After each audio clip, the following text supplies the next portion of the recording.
In terms of actual sellers to buyers, he was seeing 10 to 15 to 1. And in terms of actual weight sold and bought, seeing 6 to 1.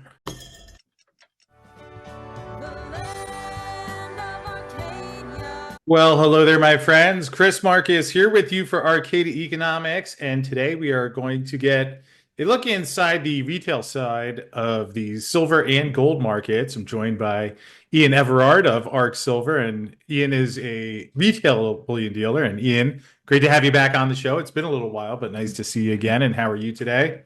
I'm really good and all the better for seeing you, Chris. Well, it's a pleasure to have you on in here, especially because one of the things that I think a lot of people have heard by now, although I hear on Twitter and other places that some people feel not enough people have heard about it by now, although has been a lot of selling of silver. From what I've heard, silver more so than gold.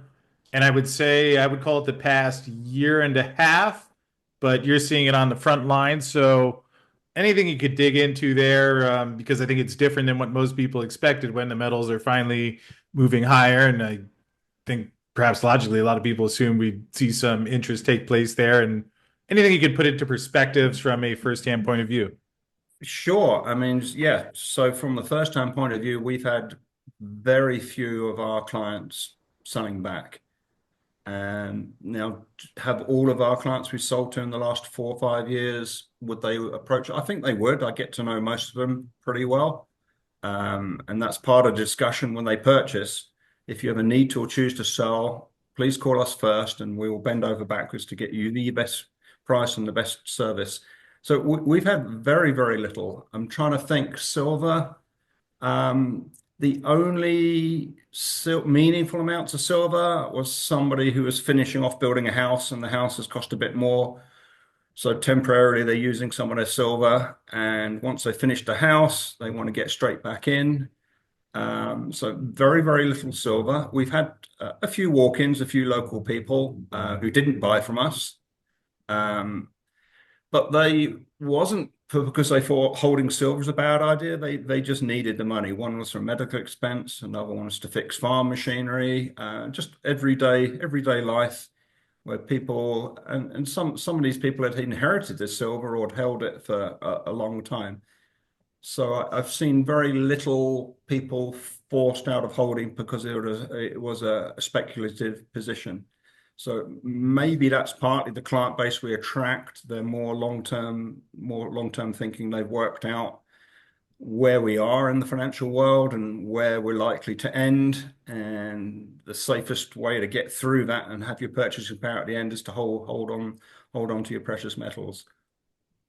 Well, Ian, I know that you're more of talking to people, whether in your shop in person, which is up in Jackson Hole, in case anyone's in the neighborhood and looking for a good silver deal, or over the phone. You're not setting up a model like AppMex where you have a lot less of a personal direct connection. So I'm going to pull up something that Matt Riley of EF Bullion, who is a wholesaler, he mentioned this. This came in about 2 weeks ago. He sent me a message saying, I haven't spoken to customers in the last 2 weeks, but the last time I knew, the selling was about 5 or 6 to 1 by weight.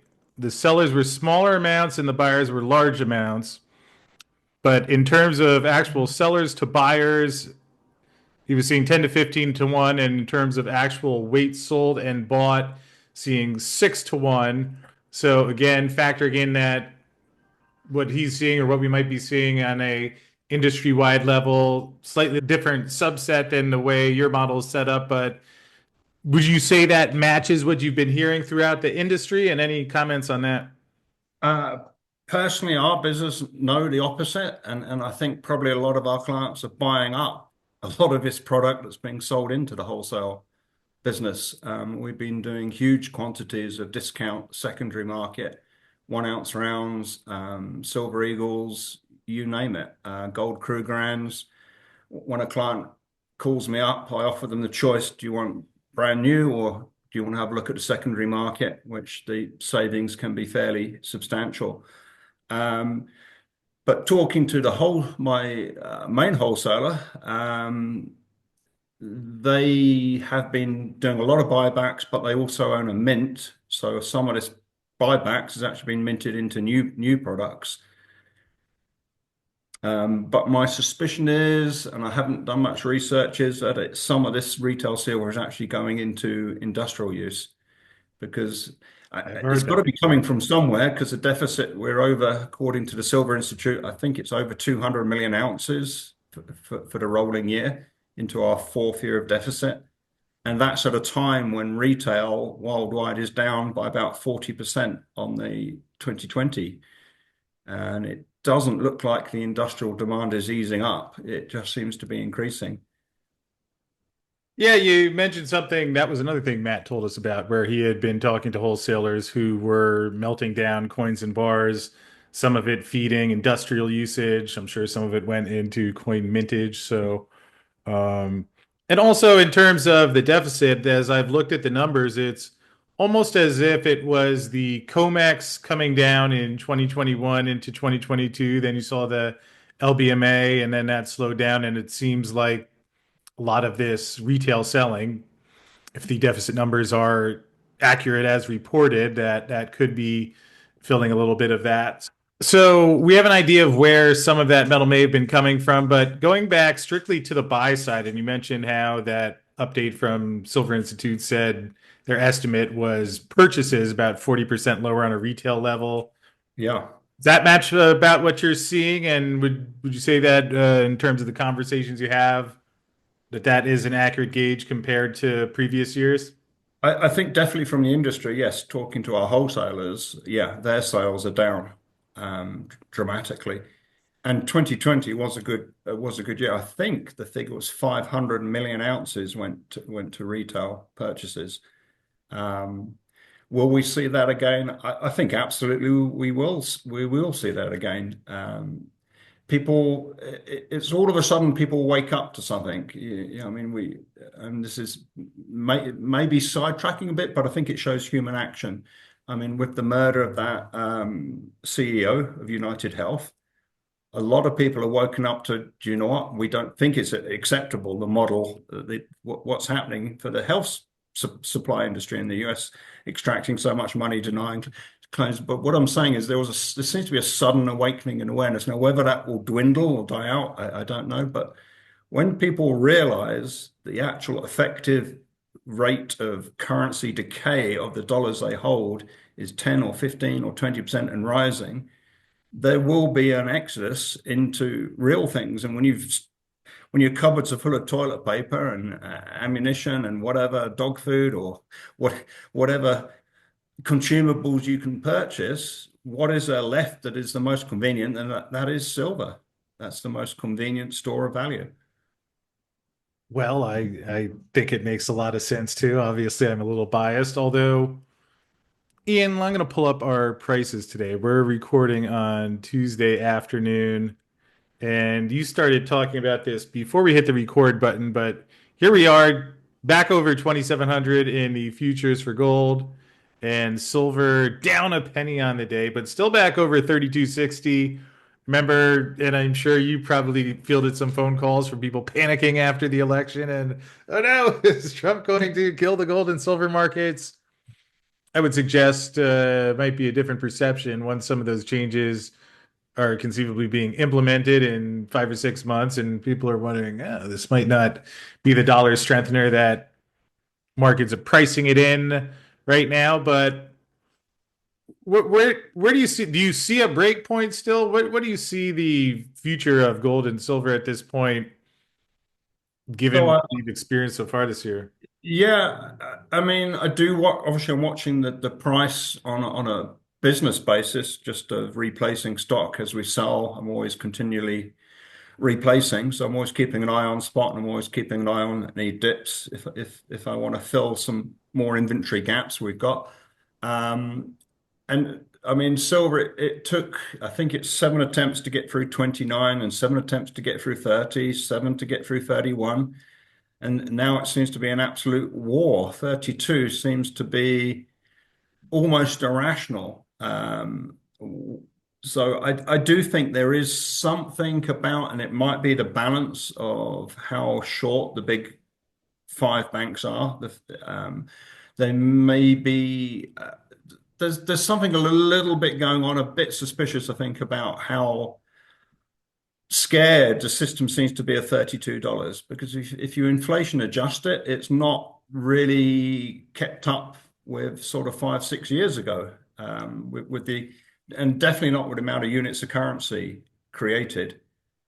So yeah, I don't spend too much time trying to interpret the charts. Well, I hear you and I understand that, and it's certainly not an easy thing to do with the way some of these metals trade. Although, Ian, what do you think it takes before we see perhaps what many expected when, myself included to some degree, silver getting above 30, of imagining people jumping in? I feel like the average person out there, if my mom didn't know me, I don't think she'd be close to saying, like, hey, I need to go get some gold and silver.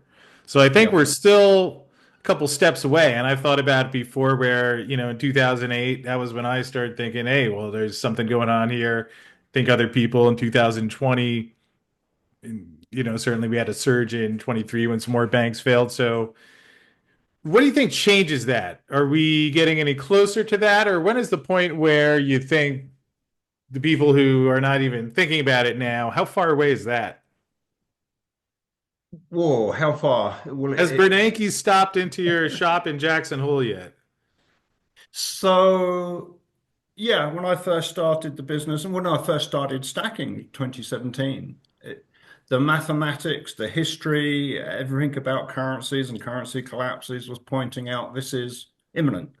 So I thought it was going to be a lot quicker than 2017. And I think in one of my early interviews I did with Rob Keynes, I predicted silver would be $40 by the end of the year. And I absolutely thought this was a mathematical certainty.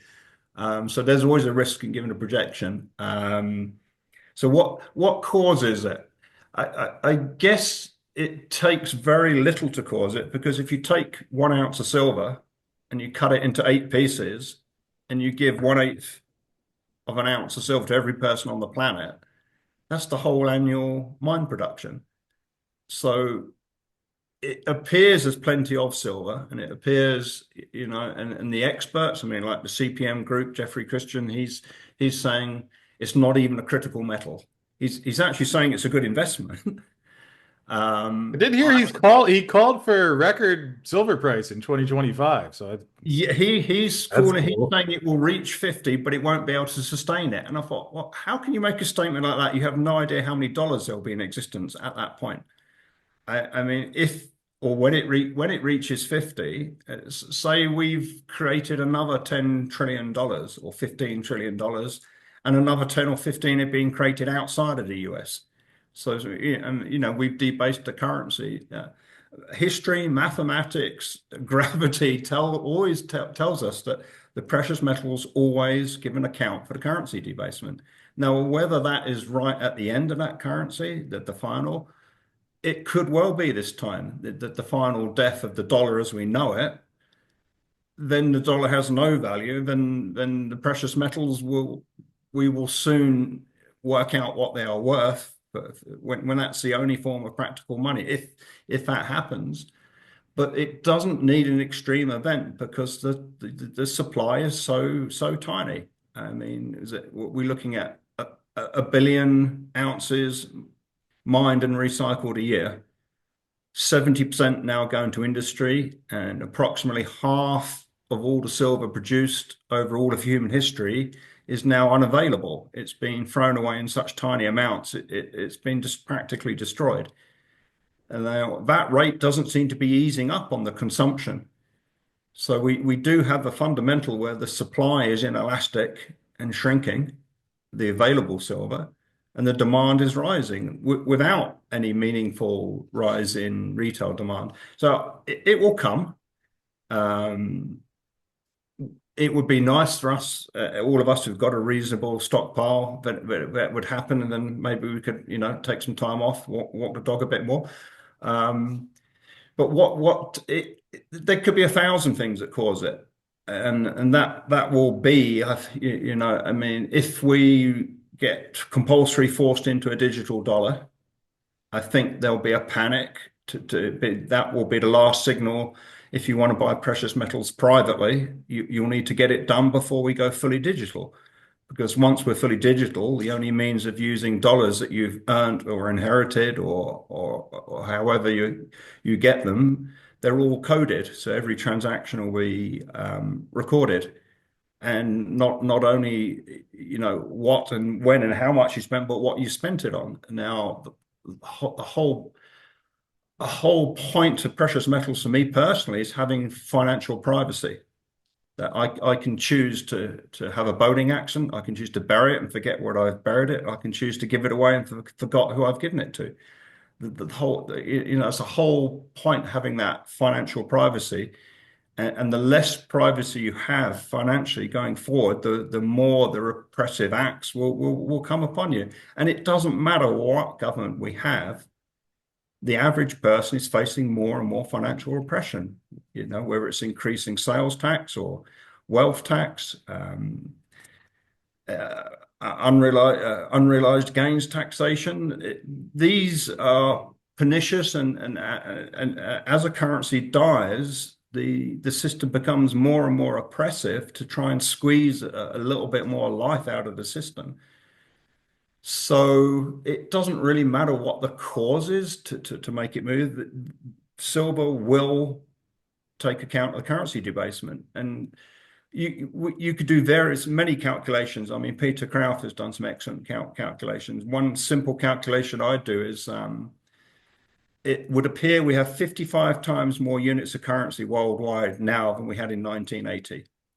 So let's be generous and presume the world is 5 times richer than it was in 1980. So now that 55 times more units of currency in effect is 11 times. You divide the 55 by 5. So that means there's still 11 times more units of currency than there was in 1980. And let's say the average price of silver was $30 in 1980. Well, that's set to silver to give an account of that currency debasement, put silver at $330 or $350. That's just given an account for the currency debasement. But the currency debasement is carrying on. And I do not believe that the Federal Reserve has done any quantitative easing. I think that's all smoke and mirrors. They found a door to keep slipping more units. You mean they haven't done any tightening? They haven't done any tightening. No, no, sorry, no, no. And Mises nailed it. He said in an inflationary currency system, you inflate until it catastrophically collapses, or you stop inflating and it collapses. There's two ends to this system. There's no soft landing. There's no easy way out. And if you pause too long, if you pause too long, the system collapses because the interest has to be created to pay on the debt that was created. And so the system has to expand. And there's no painless way to get out of this, not as a nation or even as a Western world. Well, on that note, and right ahead of the holiday season, I'm curious what you think of as we get closer to the Doge board coming in, which on one hand, if you're not wasting a lot of taxpayer money, obviously is great. On the other hand, when you've got an economy structured like ours is, with government spending accounting for so much of it, and I guess you would imagine unemployment would go up if a lot of these people are going to be let go. So puts things in a perilous situation. Then you have Trump also telling countries that they attempt to de-dollarize, he's going to cut them off. Another thing you mentioned before we hit the record button, China last week decided to stop supplying critical resources to the West. We have wars going on all over the place, governments collapsing. So it's a very delicate time. And, you got Fed meeting next week, but it's almost like, does it matter whether they cut a quarter or not if Elon Musk is going to come in and do some real cutting? So just as we head towards the end of the year, I'm wondering how you're viewing that. Obviously, it's not an ideal set of circumstances that we're facing, but any thoughts on that one? Wow, Doge, Department of Government Efficiency. Well, yeah. Well, I guess it's only going to be recommendations. Mr. Musk has said he can cut 2 trillion out of a 6 trillion. Um, so what will actually get cut? It'll be the low-hanging fruit. What will be cut will be the people who have the least ability to defend themselves. So it will be Social Security, it'll be Medicare. I mean, if they cut the government workers, I think the figures are of total government expenditure, wages are 8% in ordinary government positions. It's only 8%. So if you sacked everybody, you're not going to get anywhere near the 2 trillion, and then you lose the taxation on that. So I think that was a lie. I don't think we're going to get anywhere near. I think probably the opposite will happen.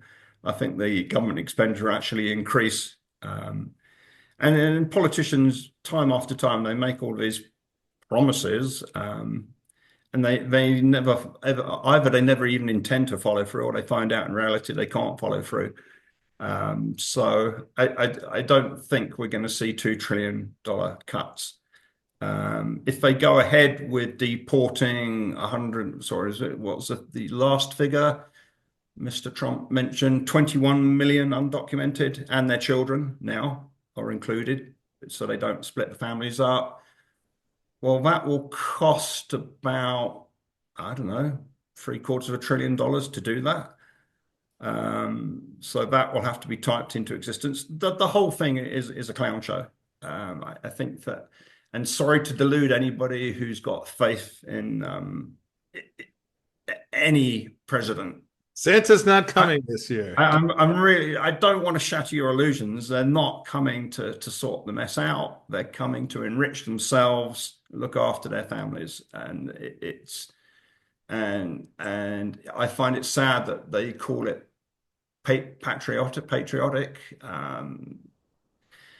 So no, I have zero faith they're going to actually do any meaningful efficiency cuts. And as to drain the swamp, they're just going to build another swamp. So there we go. I've upset everybody. Okay, yeah. Merry Christmas. I mean, look at the poor excuse of government we've got at the moment. It's oh my, yeah. What is the answer? I think we need to go back to these United States. There was a point in time we weren't the United States. And then California can go crazy if they want to go crazy. And oh my, this is a minefield you've opened up here, Chris. Well, I mean, I hear you, and I guess what do you do? I find at least on a good day to somehow mentally balancing it, where Yeah, is government doing horrific yeah, things on one hand, yes, but you're sitting there right now. It looks like a nice, lovely yet cold afternoon over there in Jackson Hole, and we're in yeah, one piece. So I think yeah.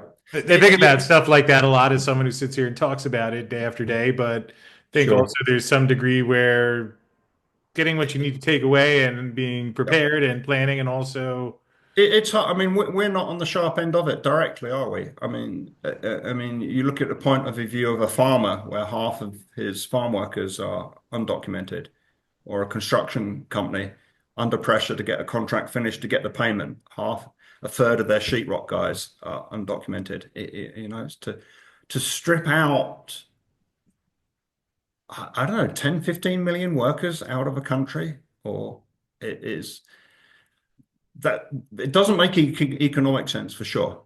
So that I think there's something underlying, something rather sinister underlying the motivation beyond, because there's no economic sense to it. And there's a little bit, well, it's more than concerning. We've got three prominent South Africans now trying to run the United States. You've got Elon Musk, who wasn't, his brother said they were illegal immigrants. And then you've got Peter Thiel, another South African, and there's another dodgy South African. Well, why don't they go back to South Africa and sort out South Africa and leave us alone? You know, well, it's a different environment for sure.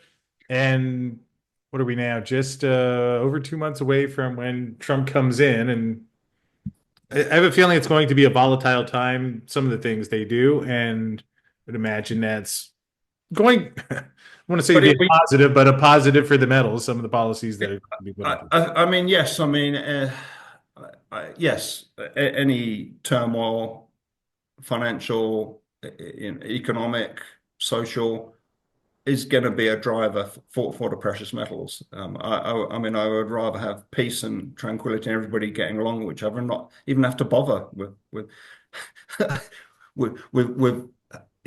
trying to preserve your purchasing power. But we are in a situation where we are. This is a world where we've got people of not of the best character of intent trying to tell us how to live our lives. And we got, obviously the banking cartel system, and it seems to be that the main objective is to extract as much wealth out of the working person as possible without killing us off. But yes, it's going to be volatile, and I think that will be another tailwind behind silver, um, for sure. Well, we're going to be there soon enough, and Ian, appreciate you swinging by here to make some time to dig into this. And perhaps just before we wrap up, you could let people know where they can find you. And I might add, I'll say this for you. I know it genuinely is your commitment to get people silver at a lower price. And I would encourage people, if they think I'm just saying that, go and find out for sure. But I know that's something that you're very passionate about, and certainly a good thing on the consumer end. So anything you can let us know about the store, or any hot deals that you have there this week? Yeah, I mean, we've got American Eagles, $3.99. We got Britannia's, $2.50. We've got some other sovereign coins as low as $1.45 for a coin, not a round, a sovereign coin. We've always got specials. They do change sometimes hour to hour. I usually get a call from one of my wholesalers as soon as they've got a deal comes in. Um, so yeah, the best way is give me a call on 307-264-9441 and let me know what you're looking for, and I'll give you a quote, and I might be able to find you a product, that's a step up in quality for a lower price. Well, appreciate that, Ian, and good to have some good places out there. Especially, I know there's a lot of gold and silver investors in your area. And anyway, I'm going to hit the stop share button so we can just see again here. And either case should be an eventful couple of months, and we'll look forward to checking in and doing this again soon. Thank you, Chris.